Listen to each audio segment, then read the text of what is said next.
Hello, good afternoon, everybody. I'm Oluwatosin Esther Ashalo, and today I'll be presenting on poverty in the UK. Actually, I'll be speaking on the definition, now it is measure, and its evolution. As I've said earlier, purpose of this study is to explore different definitions and measure of poverty in UK, and to critically evaluate how poverty has changed over time and provide analysis of various methods used in measuring poverty in UK. Also, we'll consider the strength and the limitation of poverty in UK. As I've said before, poverty in UK, the evaluation of poverty in UK, actually I'll be discussing on absolute and relative definition of poverty. Absolute poverty simply simplify or explain the condition whereby individual lack basic necessities required for survival, such as food, clean water, shelters, and healthcare. Pressman 2022 summarized that the phenomenon of absolute poverty has been central to global poverty measurement and effort, particularly in developing countries. Talking of relative poverty. Relative poverty, on the other hand, is measured of an individual or household income in relation to average income of a given society. This form of poverty is dynamic and vary depending on societal standard and economic condition. In UK, relative poverty is typically defined as having an income that is less than 60% of national median income. The key feature of relative poverty is the comparative nature. It is highlights inequality within a society and examine the extent to which individual or group are excluded from participating fully in economy, social, and cultural life in the society.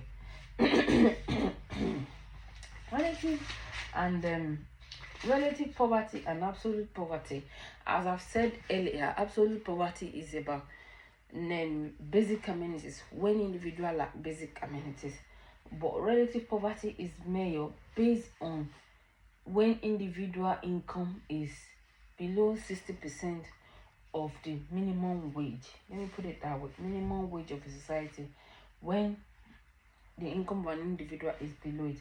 The definition of both absolute and relative poverty clearly depicts the primary difference. Extant study has proven that absolute poverty is a fixed universal standard based on inability to meet up with basic survival needs, whereas relative poverty is a fluid concept determined by median income of a society and how individual income compared to that benchmark. While absolute poverty is often used to measure extreme deprivation of poorer nation, relative poverty is more relevant to affluent society like UK, where most individuals are not at risk of starvation or death from lack of basic resources, but still face significant social exclusion and inequalities.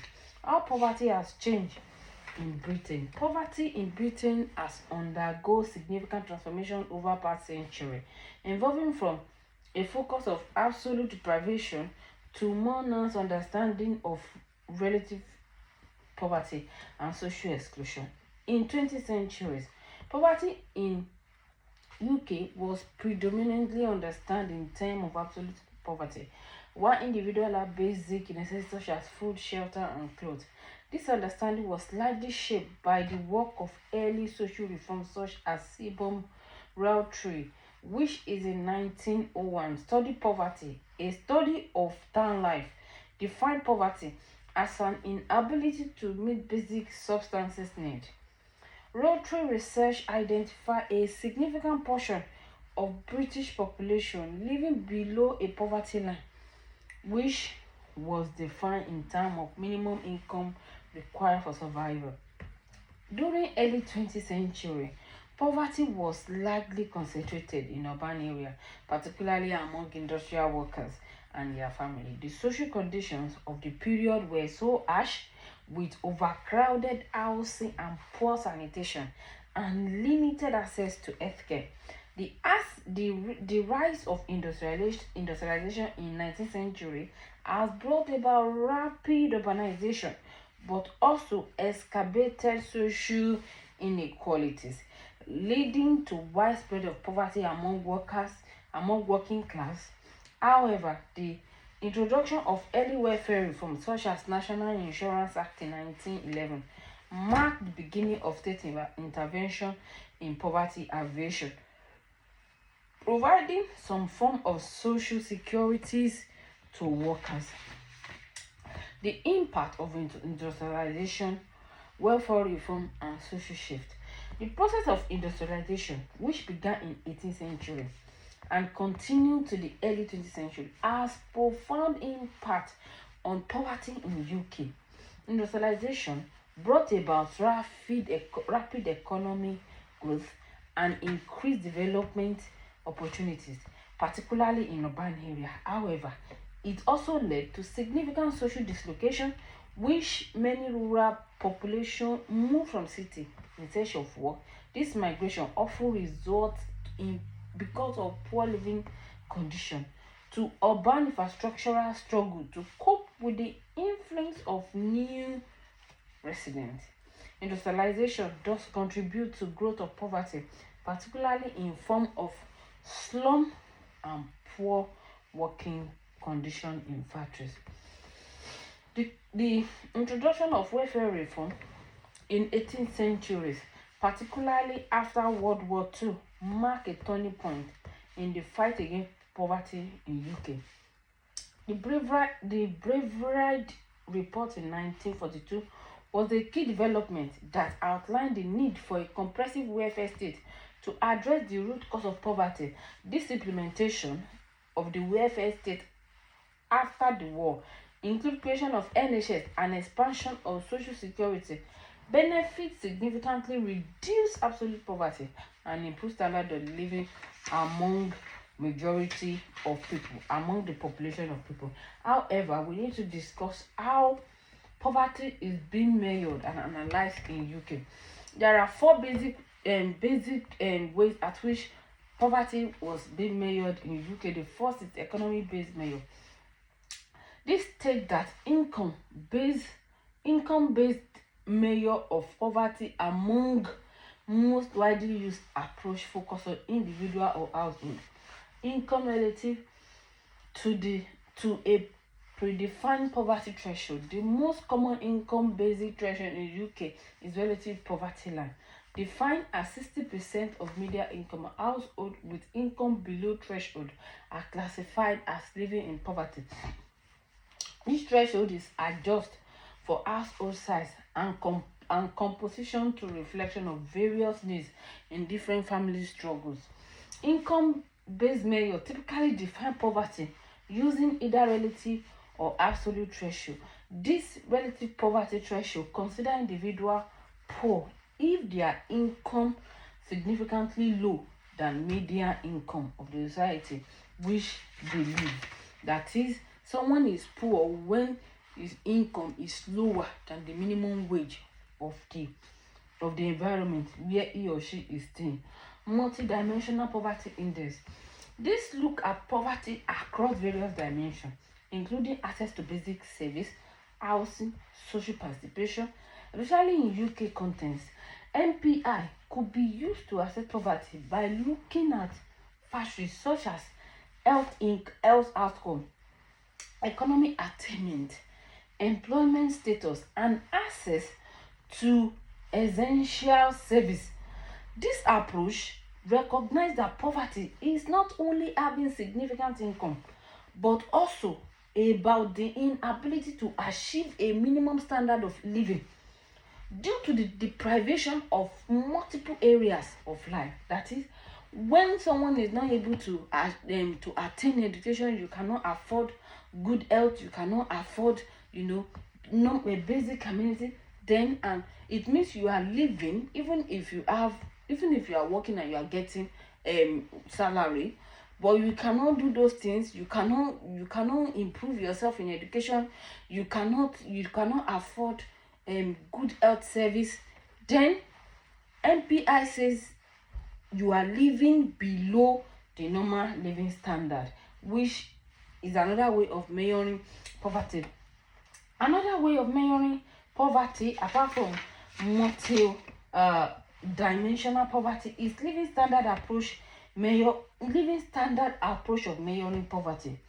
This focus on whether people have access to essential goods and services that are necessary for decent standard of living. That is, when someone have essential goods, what are the essential goods of living standard? Where you can afford housing, you can pay your house rent, you can afford eating conveniently, you can afford health service, you can afford transportation to your workplace, you can eat well, you can manage your home, you can further your education.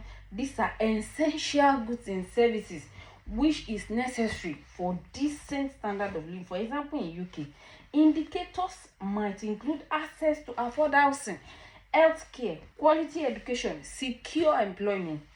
The Department of Work and Pension regularly publish data on material deprivation, which consider whether people can afford basic things such as eating, fresh food, or ability to replace worn out clothes, ability to replace your dishes when they are broken, ability to replace them when they are old, ability to replace them, ability to replace your old jacket, ability to replace your worn clothes, your tattered shoes, ability to replace them. This is how living standard approach. This is how it measure its own poverty. Another one that we cannot but mention is social exclusion measure. Social exclusion measure is another important way of measuring poverty, focusing on individual ability to participate fully in the society.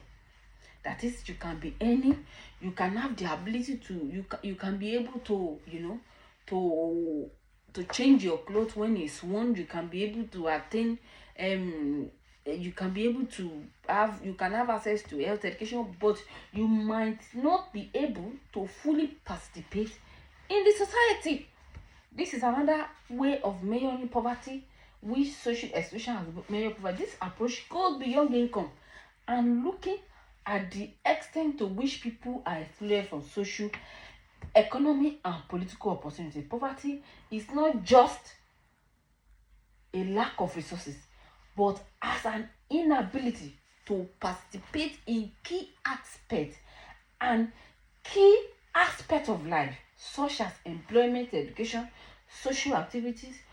Furthermore, social exclusion measured by assessing whether individuals are able to participate in everyday activities that are considered normal in the society, such as maintaining their job, social relationship, access service to health care, education. In UK, government has used social exclusion measure to identify groups at risk of long-term poverty, marginalization. However, this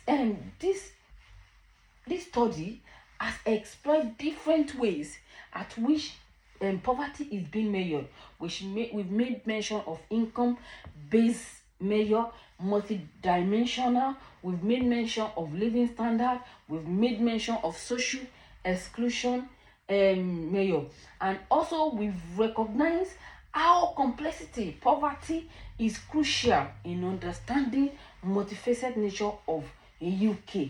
However, with this, I hope I'm able to analyze how poverty I'll be mayored in UK. Thank you.